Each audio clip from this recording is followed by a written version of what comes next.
Namo Sang Hyang Adi Budaya, Namo Buddhaya. Halo Ananda semua, jumpa kembali bersama Teacher Jumadi dalam pendidikan agama Buddha dan Budi Pekerti. Ananda semua, semoga Ananda dalam keadaan sehat dan bahagia ya. Karena kita pada pertemuan ini akan kembali melanjutkan pembahasan kita tentang tilakana. Apa itu tilakana? 3 corak kehidupan atau 3 ciri kehidupan yang terdiri atas anicca, yaitu selalu berubah, 2 dukkha, yaitu tidak memuaskan atau penderitaan, dan yang ketiga yaitu anatta, yaitu tanpa diri yang kekal atau tanpa inti diri. Ananda semua, pada pertemuan ini kita akan membahas tentang anicca. Ya, apa anicca? Tadi sudah jelaskan. Apa? Ayo, anicca. Anicca adalah selalu berubah atau tidak kekal. Ya. Jadi Ananda semua, di dalam kehidupan ini kita senantiasa harus menyadari bahwa hidup ini diliputi dengan anicca atau ketidakkekalan atau selalu berubah. Contohnya tubuh kita sendiri berubah. Baju kita yang tadinya baru lama-lama menjadi kusam, itu juga berubah. Cuaca yang tadinya mendung kemudian menjadi panas terik, kemudian menjadi mendung lagi, dan kemudian turun hujan deras atau lebat, itu juga perubahan. Ya, orang tua kita yang dulunya masih berambut hitam, kemudian nanti lama-kelamaan menjadi berambut putih, itu juga perubahan. Pikiran kita atau perasaan kita, ya, sekarang senang, kemudian beberapa saat kita mengalami kesedihan atau memiliki perasaan sedih, itu juga perubahan atau selalu berubah, tidak kekal. Jadi kita senantiasa harus memiliki pengertian dan pemahaman bahwa hidup ini diliputi dengan anicca atau selalu berubah. Dengan kita menyadari bahwa hidup ini selalu diliputi adanya anicca, maka kita akan lebih mudah bahagia, kita lebih mudah bersyukur, kita lebih mudah menerima dengan perubahan yang kita alami, sehingga kita tidak larut di dalam penyesalan maupun di dalam kesedihan. Dan ketika kita menjalani atau kita mendapati diri kita sedang dalam keadaan baik atau bahagia, jangan kemudian lupa diri atau malah menjadi sombong. Ya. Oke Ananda semua, berkenaan dengan anicca, Teacher ada satu kisah tentang bagaimana siswa Buddha di dalam menyelami atau memahami tentang kehidupan yang selalu berubah. Nah, hari ini kita akan membahas tentang yang Arya Kisah Gotami Teri.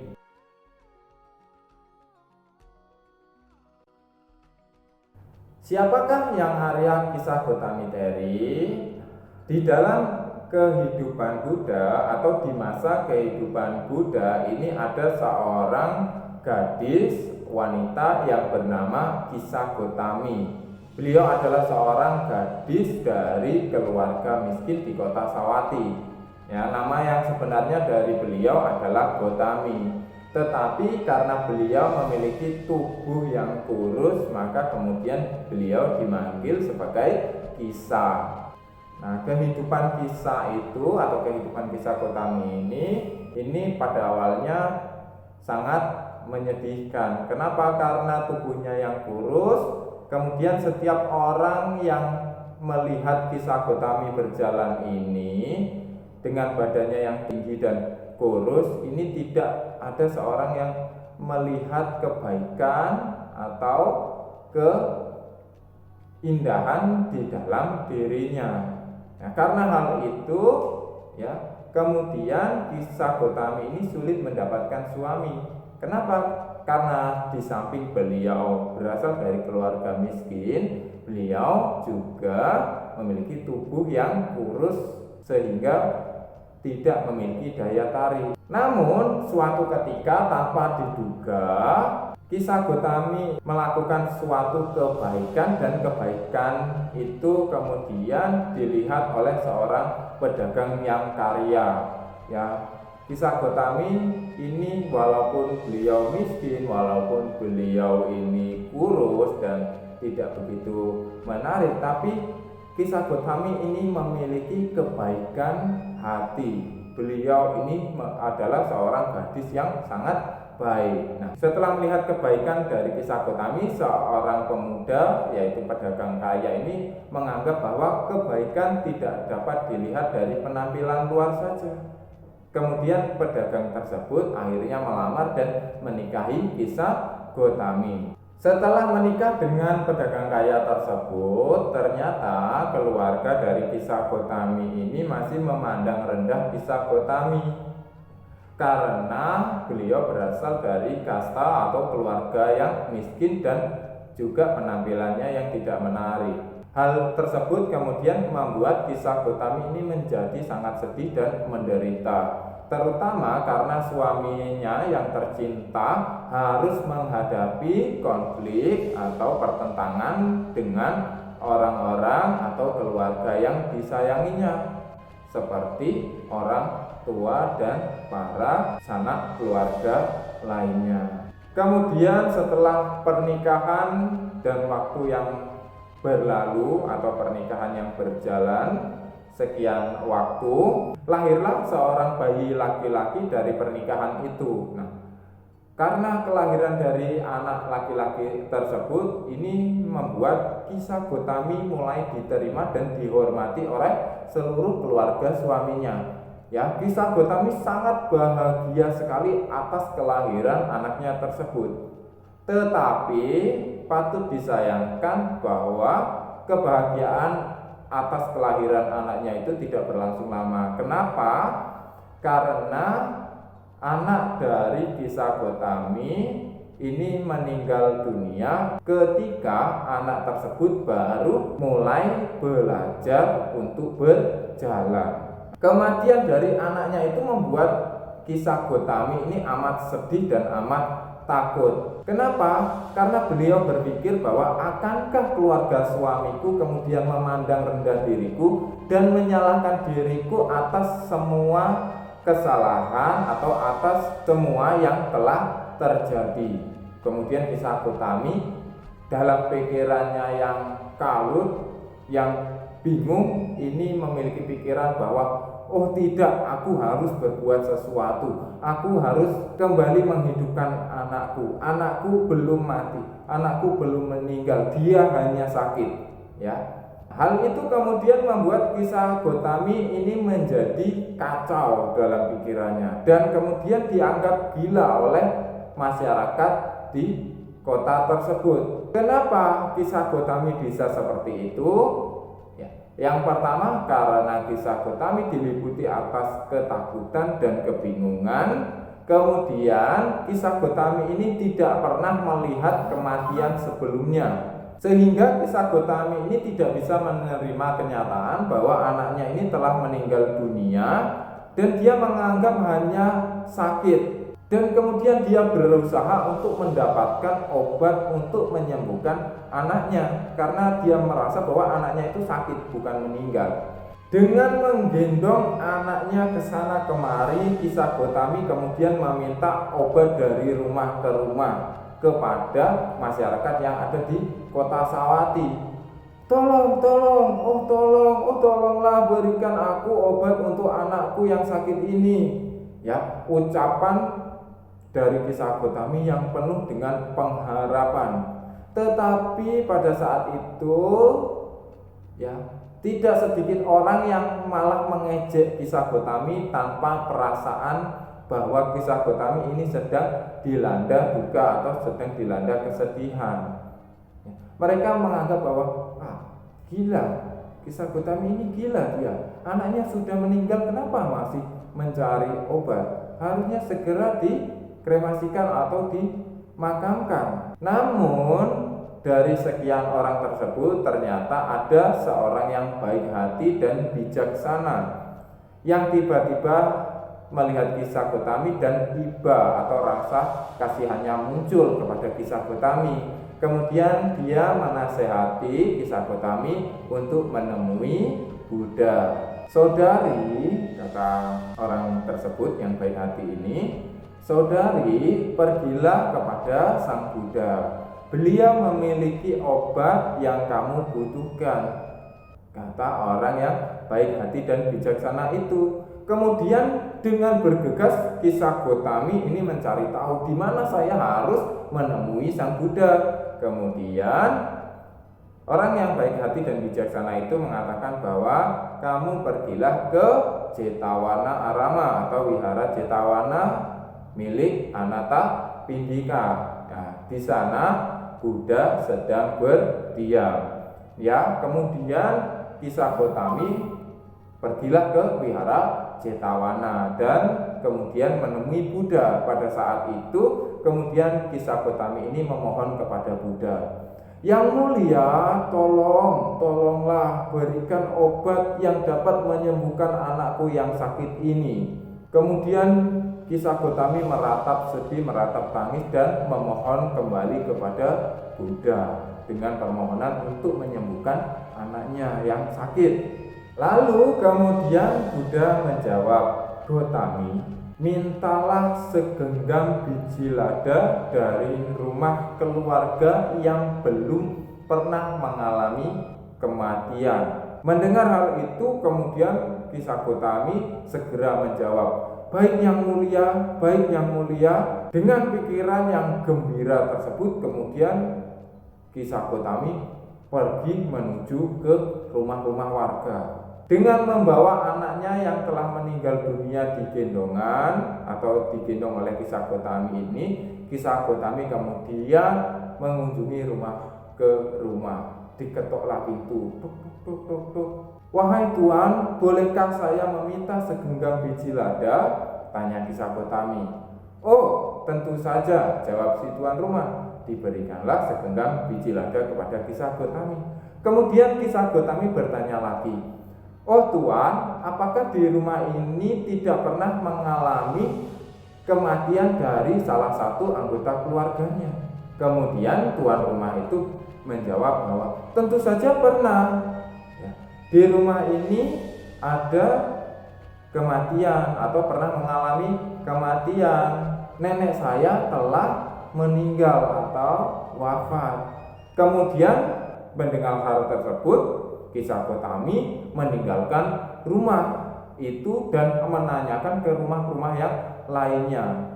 "Ya, tok tok tok, tolong Tuan, berikanlah saya segenggam biji lada." Diberi segenggam biji lada dan kemudian bertanya, "Apakah di rumah ini tidak pernah mengalami anggota keluarga yang meninggal atau mengalami kematian?" Dan di setiap rumah yang ditanya oleh kisah Gotami, mereka menjawab bahwa mereka di keluarga tersebut semuanya pernah mengalami kematian, entah itu kematian dari orang tuanya, dari papa mamanya, maupun dari neneknya, dari anaknya, dari adiknya, dan dari anggota keluarga lainnya.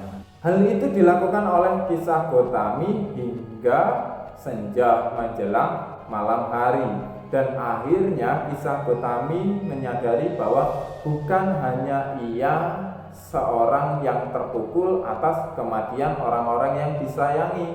Ternyata banyak orang yang telah juga ditinggal meninggal dunia oleh anggota keluarganya yang juga pastinya itu merupakan orang-orang yang disayangi.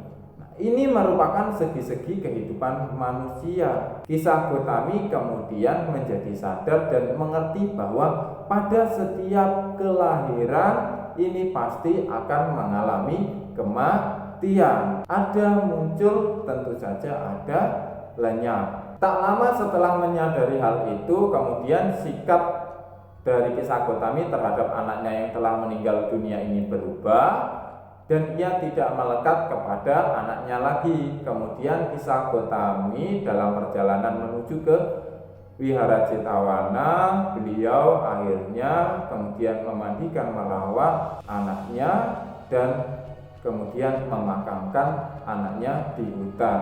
Dan setelah selesai memakamkan anaknya, Kisah Gotami kemudian kembali menemui Buddha. Kemudian pada saat itu Buddha bertanya kepada Kisah Gotami, "Kisah Gotami, sudahkah kamu mendapatkan biji lada?" Kemudian Kisah Gotami menjawab, "Yang mulia, saya tidak mendapatkan segenggam biji lada dari keluarga yang belum pernah mengalami kematian." Nah, kemudian Sang Buddha menjawab atau berkata kepada Kisah Gotami, "Gotami, kamu berpikir bahwa hanya kamu yang kehilangan sanak atau seorang anak. Sekarang kamu menyadari bahwa kematian itu terjadi pada semua makhluk. Sebelum keinginan mereka terpuaskan, bahkan kematian telah menjemputnya." Mendengar hal ini, kemudian Kisah Gotami benar-benar menyadari akan ketidakkekalan atau anicca, kemudian menyadari ketidakpuasan atau duka, dan menyadari tanpa inti diri yang kekal atau anatta, yang kemudian dikenal dengan tilakana atau 3 kelompok kehidupan. Dan setelah menyadari 3 corak kehidupan ini, kemudian Kisah Gotami mencapai tingkat kesucian Sotapanna dan kemudian memohon kepada Buddha untuk ditahbiskan menjadi bhikkhuni. Kisah Gotami memberikan penghormatan kepada Buddha dengan bernamaskara dan kemudian memohon untuk ditahbiskan menjadi anggota Sangha Bhikkhuni. Tak lama setelah menjadi bhikkhuni, Kisah Gotami kemudian menyadari sebab musabab atau sebab akibat dari kemunculan benda-benda yang ada di dunia ini. Hal ini didapatkan oleh Kisah Gotami pada suatu hari ketika Kisah Gotami sedang menyalakan beberapa lampu. Ia melihat beberapa api lampu yang padam dan yang lainnya masih menyala. Nah, tiba-tiba Kisah Gotami mengerti dengan jelas timbul dan tenggelamnya kehidupan dari setiap makhluk. Sang Buddha dengan kemampuannya yang luar biasa pada saat itu melihat dari Wihara Jetavana dan kemudian mengirimkan seberkas sinar serta menampakkan dirinya di hadapan Kisah Gotami. Sang Buddha kemudian berkata kepada Kisah Gotami untuk meneruskan meditasinya dengan objek ketidakkekalan dari kehidupan makhluk dan berjuang keras untuk mencapai nibbana. Kemudian Sang Buddha membabarkan sebuah syair, yaitu kemudian tertulis di dalam syair Dhammapada Gata 114 sebagai berikut ini. Walaupun seseorang hidup 100 tahun tetapi tidak dapat melihat keadaan tanpa kematian atau nibbana, sesungguhnya lebih baik kehidupan sehari dari orang yang dapat melihat keadaan tanpa kematian atau dapat mengetahui nibbana. Kemudian Kisah Gotami ini mencapai tingkat kesucian arahat setelah mendengarkan khotbah dharma dari Sang Buddha. Oke Ananda semua, demikianlah materi yang teacher sampaikan atau cerita yang teacher sampaikan tentang Kisah Gotami dan segenggam biji lada. Di sini kita bisa melihat bahwa semua fenomena kehidupan yang terjadi di dunia ini atau yang terjadi pada diri kita ini selalu berubah atau mengalami anicca. Dan ketika kita tidak bisa menerima dari anicca, maka kita akan mengalami yang namanya dukkha atau perasaan tidak memuaskan atau penderitaan. Dan di kehidupan ini kita juga harus menyadari bahwa diri ini adalah tanpa inti yang kekal atau tanpa jiwa yang kekal.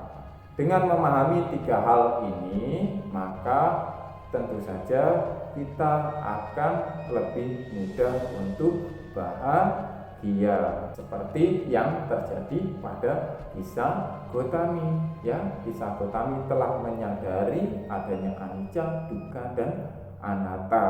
Oke, Ananda semua, demikianlah yang dapat teacher sampaikan di pertemuan kali ini. Semoga Ananda semua dapat memahami apa yang telah teacher sampaikan dan kemudian mampu untuk mempraktekkan di dalam kehidupan ini. Dan teacher akhiri dengan Sabbesata Bhavantu Sukhitata. Semoga semua makhluk hidup berbahagia. Sadu, sadu, sadu.